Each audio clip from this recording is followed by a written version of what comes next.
তো শাহপুরের লোক যদি বসে শালা শুনতে পেলাম না বলে চলে আসে, সে লোকটা কোথায় গেল? খালি শুনতে পেলাম না বললে হবে না। আর আমি যদি পুতুলের মতন বলি, আপনারা সোনারা মায়েরা আপনারা বার করে শোনান, আমি যা বলি, তারপরে শালা পুতুলটা কেন বসে দিয়ে যাবে, ওর ঘাটটাও লড়ে না। ওয়াজ করতে গেলে মরদ হতে হবে। আমি চেঁচিয়ে দিলে আপনার ওই নজরুল সাহেব হার্ট ফেল করে মরে যাবে। নজরুল সাহেব ওই বাবারে পালিয়ে যাচ্ছে আর থাকবো না। তো মানুষ সব সমান শুনতে পাবে না, আমি সমান করে সব জিনিস বলতে পারবো না। যা বলছি মন দিয়ে শুনি আর বোঝার চেষ্টা করি। সবাই বলুন ইনশাআল্লাহ। তাহলে এখন আমাদের যে বদনামটা চলছে আপনারা শুনেছেন, 15 কেজি তো পালিয়ে গেল। এই অভিজিৎ, আমাদের কি বদনাম চলছে জানো তো? তুই আমার ব্যাটার মতো বলে অভিজিৎ বললাম, কিছু মনে করো না। এই কি বদনাম চলছে? বলছি মূল সাহেব, যারা জলসা দিচ্ছে না তারা নামাজ পড়ে না। এই গায়ের ছেলে, তাহলে আমরা কাদের ডাকে এইছি? কথা বলে না বেনামাজি। আর আপনারা ওলিরা বসে আছেন, আমরা শালারা চোর আর তারা চোর, যারা আমাদেরকে এনেছে। নজরুল ভাই বলতে পারে না, আমি বলেছি, বলবো ওরা নামাজ পড়ে না বলে এনেছে। তোমার মতো নামাজি হলে আর জলসা হতো না। আপনারা বলুন, যে বলবেন বডি দাঁড়িয়ে আমার এই কথাটা কি বলছেন বলুন। এই যুবক ছেলেগুলো নামাজ পড়ে না বলে এনেছে, উনি বললে নামাজ পড়বো, ভালো হব, চোখ মারামারিটা বন্ধ করব। আর আপনাদের মতন অলি হলে গেলে তো আর জলসা হতো না, আমার আর মুরগি খাওয়া হতো না। আজকে দেশি মুরগি, পোস্ত বাটা, পেঁয়াজ পোস্ত, মাছ সানা, করেলা সানা। অভিজিৎ বাবু আমার জিভে জল এসে যাবে। দেশি মুরগি আমি খাই নাই। আর ওইটা ছিল নো বিপ, বিপ বিপ মানে বুঝতে পারছি। অভিজিৎ বাবু আলে বলে বিপ বলছি। ওই যুগ লম্বা পাড়া যেটা ঠ্যাং ধরে ফেলে চালাও, 250 টাকা করে নিয়ে আই দিয়ে আমাকে কেজি দিল সুষমা ভেতর ভর্তি। কিছু মনে করেন অভিযোগ, আমি খুব ওই পাঁজরের হাড় ভালোবাসি, আমাকে ভুনে দেয় আসমার মা। যাই হোক, আমি কাজের কথা বলি নাকি।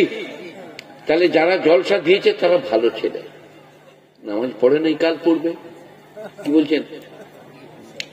এই যে আপনারা যারা নামাজি ছোটবেলা থেকেই, হ্যাঁ, কতবার যে মসজিদ গেছেন আর মসজিদ ছেড়েছেন তার ঠিক নাই। আমি মৌলভী শওকত ওয়াজ করছি, 10 বার নামাজ ধরেছি আর নামাজ ছেড়েছি। তখন আমি স্কুলে পড়তাম, 1 2 3 4 5 6 7 8 9 10। আমার মা বই কিনে দিয়ে আলামারা হয়ে যেত। আমি বইটা কি করতাম জানেন? ধরা পাত্তা আর ওই বিদ্যাসাগরের বর্ণ পরিচয় চালের হাঁড়ির ভেতর ভরে দিতাম। যে মাকে বলতাম বইটা খুঁজে পাচ্ছি না। আমি স্কুলে আমরা আজকে অনেক খাতারে খুতারে না পেয়ে 1 কেজি চাল দিয়ে বই আনিয়ে আবার আমাকে স্কুল পাঠাতো। সারা বিবি এমন ছিল, আমাকে ছাড়তো না। এবারে দেখলাম যে স্কুল পাঠাচ্ছে, আর বর্ষাকালের দিন, আর আলের উপর দিয়ে পেরুচ্ছি, মাঝখানটা আলে, আল নাই, পানি। আমি পাটা পিছুড়ি দিয়ে ধরাস করে পড়লাম কাদায়, ভিজে গেল। কাঁদতে কাঁদতে মাস্টারকে যে বললো সব ভিজে গেছে। মাস্টার বুঝতে পেরেছে ভিজে না, এই ভিজিয়ে এনেছে। দিয়ে 2 বাড়ি দিলে, দিয়ে তেড়ে দিলে, ঘরে গিয়ে মাকে বললো পেটটা ভিজে গেল। মাও 2 বাড়ি। সবাই তো জানতে পারছে ও ভিজিয়ে এনেছে, ভিজে না। কি জিনিস ছিল বুঝেন? আজকে মৌলবী হয়ে এসে কিন্তু ফুটানি।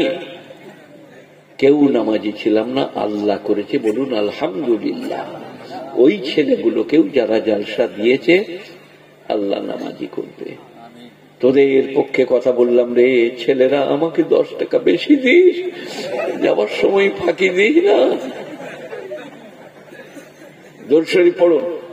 اللهم صل على محمد وعلى آل محمد كما صليت على إبراهيم وعلى آل إبراهيم إنك حميد مجيد اللهم بارك على محمد وعلى آل محمد كما باركت على إبراهيم وعلى آل إبراهيم إنك حميد مجيد। অনেক অভিজিৎ বাবু আর অনেক এইরকম ইউটিউবওয়ালা বলছে আপনার গলার আওয়াজটা এখনো ঠিক আছে, সব শেষ। এটাকে আল্লাহ রেখেছে, খাবি কি করে, বকতে না পারলে বুকা যা চালাগা। আওয়াজটা এখনো লোকরা আমার কথা শুনলেই বলে আওয়াজটা ঠিক আছে রে। সেদিনে কলকাতা থেকে এলো, সোদপুর থেকে বললো আপনাদের বাড়ি? বলে সারা আওয়াজ তো মারাত্মক রে। হ্যাঁ, খোঁড়া হয়ে গিয়েছি, সব শেষ। কিন্তু আচ্ছা, তুমি ইউটিউব নাকি?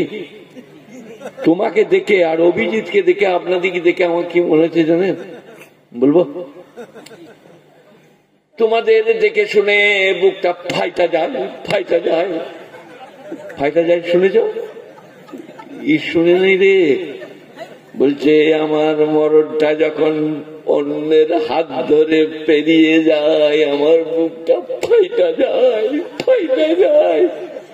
তো তোমাদের এই জালসা দেখে আর ইউটিউব দেখে আর অভিজিৎ বাবুর মাইক দেখে আমার বুকটা ফাইটা যায় রে, ফাইটা যায়।